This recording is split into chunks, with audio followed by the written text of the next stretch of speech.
Hello, welcome back to the channel. Today we're plunging right into creating a versatile recipe box using Airtable. Let's kick things off by creating a new base. Choose the Start from Scratch option and name it Recipe Box. Now, why is this important? Because this is where we'll be storing and organizing all our delectable recipes. Next up, we're going to create our first table. Click on Add a Table and name it Recipes. This table is going to be the heart of our recipe box, as it will hold all the recipe details.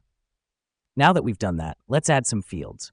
We start with recipe name, then ingredients, preparation time, cooking time, and instructions. The reason we do this is to make sure we have all the necessary information for each recipe. Remember to choose the appropriate field type for each one.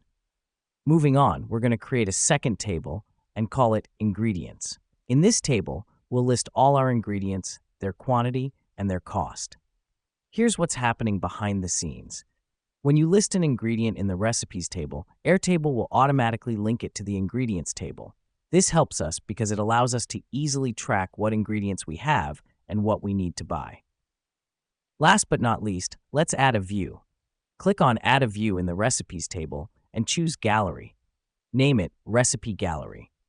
This is where we'll see all our recipes in a visually appealing format, with each recipe card showing the name, ingredients, and cooking instructions. Let me explain why this matters. It's because this visual format makes it easy to browse and choose what to cook. And there you have it. You've just designed your very own recipe box in Airtable, a convenient and efficient way to organize and access your favorite recipes. Keep experimenting with more fields and views to make it your own.